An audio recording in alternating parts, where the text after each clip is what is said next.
Alright everybody, so today I'm going to show you something a little different from the normal content. I want to show you more of a skill set that's really useful in the real world, and that is lockpicking. It's something that I've done as a hobby for many years, and one thing that's frequently been presented to me is the issue of improvising tools, because a lot of folks don't carry lockpicks with them on a regular basis, because the simple fact is most people don't need them.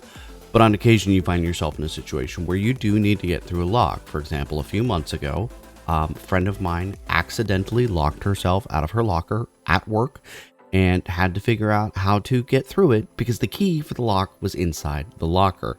And long story short, they wound up improvising and just getting a set of bolt cutters. But it got my mind sort of going on what are your alternatives. So today, I'm going to show you how to improvise a lockpick using nothing more than the underwire from a bra. Now, what I have here is just fairly simple. Took it out of my partner's bra. It's fairly thick material, so I really don't recommend it for a lot of the finer detail locks, but something like this Master number 3 is probably one of the most common locks in the US, if not on the planet. It's available at almost every hardware store, fairly cheap, less than 10 bucks. You see these on a lot of lockers. So first thing is you basically need two tools. You need a tension wrench and you need a rake. And I took the other one out of here. There's a lot of different ways that you can make this happen. It's possible to work this material back and forth so that eventually it will break in the middle so that you can separate it, and then you can further bend the material so that you can make a tension wrench out of it. What I've done here is I've got the other one that I've gone ahead and made a tension wrench out of, and then we'll be using the other side for the rake. And in this particular style of lock, you don't actually really need any fancy bitting. That's actually not too dissimilar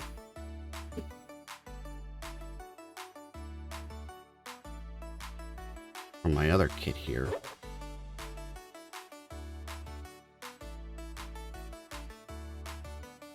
Actually not too dissimilar from something like this Tilla from Sparrows, or even closer, something like this Peterson gem. You just need that little surface there. Set that aside. All right.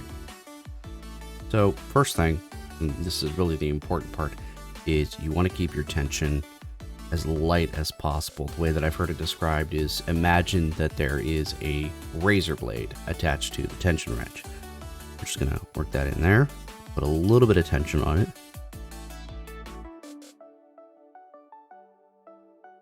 And we're just going to rock that back there. We need to get that all the way back into the cylinder.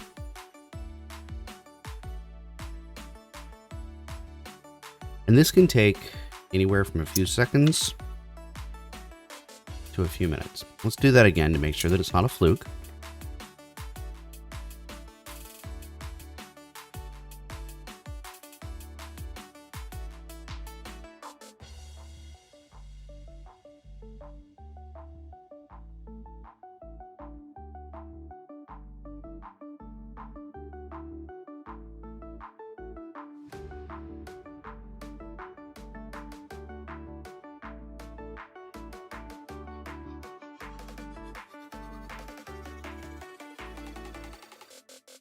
And just like that. All right. Hope you learned something useful today. Remember, use your powers for good. Today's video is brought to you by Uwajimaya Asian Mart. Family owned. It's been serving the local Northwest community since 1928. Don't forget to hit the like and subscribe. Ring that bell to get notified when we release a new video. Leave a comment below if there's something you'd like to see. Tune in next time. Check.